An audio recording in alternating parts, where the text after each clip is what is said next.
कहने को तो रजत और सुषमा की शादी को पूरे 2 साल हो चुके थे, लेकिन उन दोनों के बीच कभी बनती नहीं थी। रजत और सुषमा के बीच हमेशा झगड़ा होता रहता था। इसकी वजह से रजत की माँ यानी कि सुषमा की सास शीला जी बड़ी परेशान थी। उन्हें हमेशा लगता था कि दूसरे घरों की तरह उनकी बहू और बेटे के बीच भी प्यार बना रहे और घर में सुख शांति रहे, लेकिन ऐसा हो नहीं रहा था। एक दिन सुबह के वक्त, माँ मैं ऑफिस जा रहा हूँ, जल्दी से मेरे लिए नाश्ता बना दीजिए। बेटा आज मेरे पैरों में बहुत दर्द हो रहा है, तो सुषमा को बोल देना, वो तेरे लिए नाश्ता बना देगी। अरे माँ, उसके हाथ का नाश्ता करने से बेहतर होगा कि मैं भूखा ही ऑफिस चला जाऊँ। मुझे भी कोई शौक नहीं है सुबह सुबह तुम्हारे लिए नाश्ता बनाने का। अरे जाओ जाओ, बाहर जाकर खाओ। तुम्हें तो वैसे भी बाहर के खाने का बहुत शौक है ना। बाहर खाने का शौक नहीं है। जब बीवी को कुछ बनाना ही ना है, उस पर कोई गुण ही ना हो, तो पति बाहर जाकर ही खाएगा ना। मुझ में कमी निकालने से पहले जरा अपनी तरफ देख लो। तुम क्या हो, हैं? आए बड़े मेरे गुण के बारे में बात करने वाले। अरे तुम फिर शुरू हो गए। कभी तो पति पत्नी की तरह प्यार से रहा करो। ये दिन देखने के लिए तुम्हारी शादी थोड़ी ना करवाई थी। मम्मी जी, अगर समझाना है तो अपने बेटे को समझाओ। जब देखो तब मेरे काम में मीन मेक निकालता रहता है। मम्मी, अगर मुझे पता होता ना कि इसका नेचर ऐसा है, तो मैं कभी इस लड़की से शादी ही नहीं करता।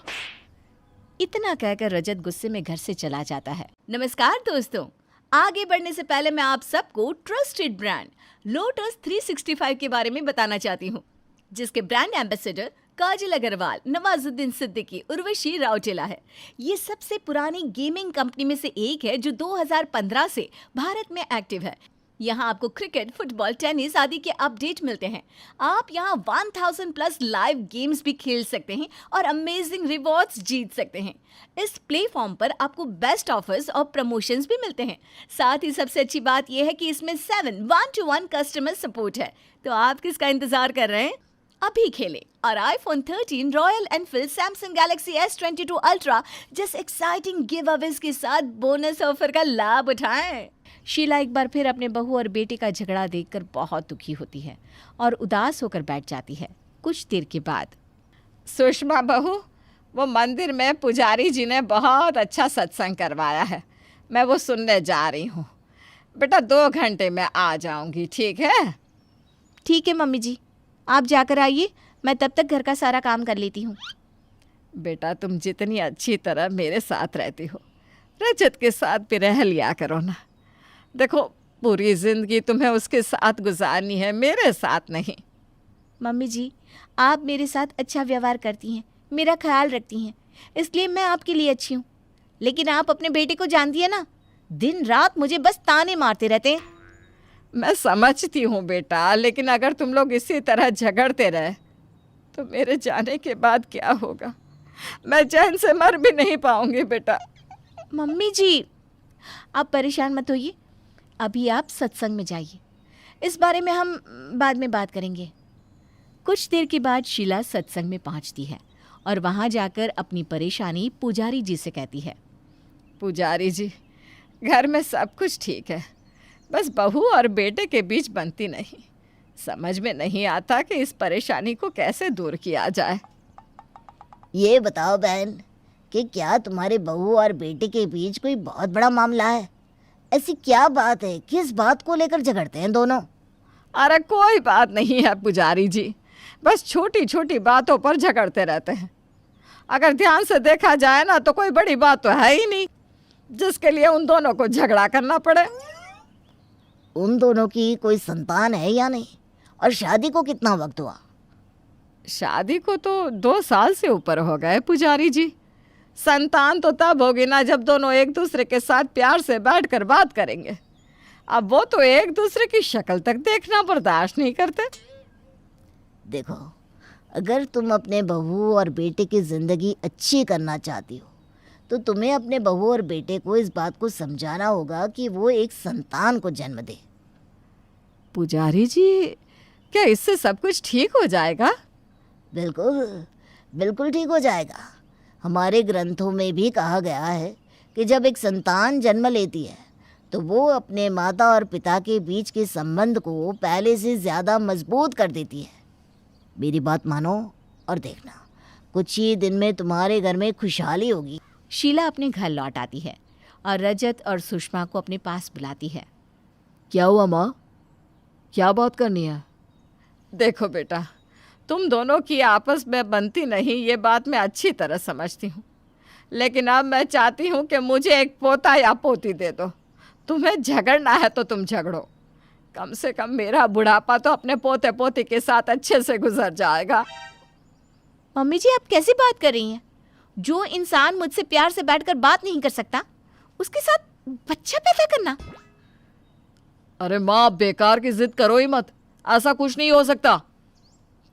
शीला समझ चुकी थी कि उसकी समझाने का कोई फायदा नहीं होने वाला। और फिर अगले दिन मेरे सीने में बहुत तेज दर्द हो रहा है, मुझे डॉक्टर के पास ले चलो। ऐसा लगता है अब मैं बचूंगी नहीं, मेरी तबीयत बहुत खराब हो रही है बेटा। अचानक से क्या हो गया माँ को? माँ, आपकी तबीयत कैसे खराब हो गई? कुछ नहीं जानती मैं, मुझे डॉक्टर के पास ले चलो। रजत और सुषमा शीला को डॉक्टर के पास लेकर चलते हैं। देखिए, आपकी माँ की हालत बहुत ख़राब है, लगता है काफ़ी तनाव में है और इसी वजह से उनको हार्ट अटैक भी हो सकता है। आप इन्हें खुश रखने की कोशिश कीजिए, बाकी दवाइयाँ मैंने दे दी है। रजत और सुषमा शीला को घर लेकर आते हैं।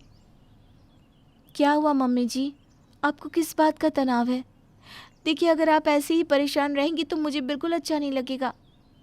बेटा, अब पता नहीं मैं कितने दिन की मेहमान हूँ, बस मेरी एक इच्छा पूरी कर दो, मुझे एक पोता या पोती दे दो।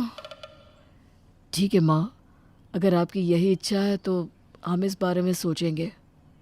धीरे धीरे शीला की तबीयत ठीक हो जाती है और कुछ ही दिनों के बाद सुषमा उसे बताती है कि वो प्रेग्नेंट है। ये सुनकर शीला बहुत खुश होती है। एक दिन सुबह के वक्त, मम्मी जी, मेरा बहुत जी घबरा रहा है, उल्टियाँ हो रही हैं, समझ में नहीं आ रहा क्या करूं, बहुत कमज़ोरी भी महसूस हो रही है। क्या हुआ सुषमा, ठीक तो हो तुम? अब मैं एक काम करता हूँ, ऑफिस से छुट्टी ले लेता हूँ। वैसे भी तुम घर का काम नहीं कर पाओगी और माँ की तबीयत भी अभी अभी ठीक हुई है। हाँ बेटा, यही ठीक रहेगा। तू ज़रा सुषमा की मदद कर दे और उसका ख्याल रख बेटा। ये लो सुषमा, तुम कुछ खा लो, ऐसी हालत में भूखे रहना ठीक नहीं है।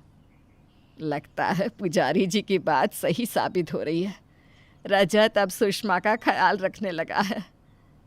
कुछ दिनों के बाद, रजत, मुझे नींद नहीं आ रही, बड़ी बेचैनी हो रही है। लेकिन ऐसा क्यों? तुम्हें कोई परेशानी है क्या? तुम मुझे बता सकती हो। नहीं, परेशानी कुछ नहीं है, बस वो प्रेगनेंसी में अक्सर ऐसा होता है, सोने में भी काफ़ी तकलीफ़ हो रही है मुझे। अच्छा ठीक है, तुम मेरे साथ आओ, हम थोड़ी देर आंगन में टहल कर आते हैं। बाहर की हवा खाओगी तो तुम्हें अच्छी नींद आएगी। रजत सुषमा को लेकर बाहर आंगन में घुमाने के लिए जाता है। शीला अपने कमरे की खिड़की से देखती है। पुजारी जी ठीक कहते थे, ये बच्चा मेरे बहू और बेटे के बीच में प्यार ज़रूर करवा देगा। धीरे धीरे वक्त बीतता है और सुषमा के बच्चा होने का वक्त आ जाता है। हॉस्पिटल में सुषमा एक छोटी सी बेटी को जन्म देती है। मुबारक हो बेटा, तू बेटी का बाप बन गया है। देखना, आज से तेरी जिंदगी में सब कुछ बहुत अच्छा होगा। माँ देखिए तो ज़रा, कितनी सुंदर बेटी है, बिल्कुल सुषमा जैसी दिखती है। नहीं रजत, इसकी आंखें तो देखिए, ये एकदम आपके जैसी है, बड़ी बड़ी आंखें, खूबसूरत। मैं हमेशा से चाहती थी कि मेरी पहली औलाद मेरे पति की जैसी ही दिखती हो। सुषमा, मुझे माफ़ कर दो, मैंने हमेशा तुम्हारे साथ गलत व्यवहार किया, तुम्हारे काम में हमेशा कमी निकाली, लेकिन आज इतनी सुंदर बेटी देकर तुमने मेरी ज़िंदगी को बहुत खूबसूरत कर दिया। मुझे भी माफ़ कर दो रजत, मैं भी हमेशा आपसे झगड़ा करती रहती थी, लेकिन अब हम दोनों मिलकर अपनी बेटी को बहुत सारा प्यार करेंगे। हाँ, और उसके सामने कभी झगड़ा मत करना, वरना मेरी पोती को लगेगा कि उसके मम्मी पापा हमेशा झगड़ा करते रहते हैं। हाँ मम्मी जी, अब हम कभी झगड़ा नहीं करेंगे। हमें समझ में आ गया है कि हम कितने गलत थे। इस छोटी सी बच्ची ने आकर मुझे और रजत को वो सिखा दिया जो कोई नहीं सिखा पाया। भगवान भला हो गरीब पुजारी जी का। 9 महीनों में मेरे बेटे और बहू के बीच की दूरियां कम हो गई। मैं बहुत खुश हूँ।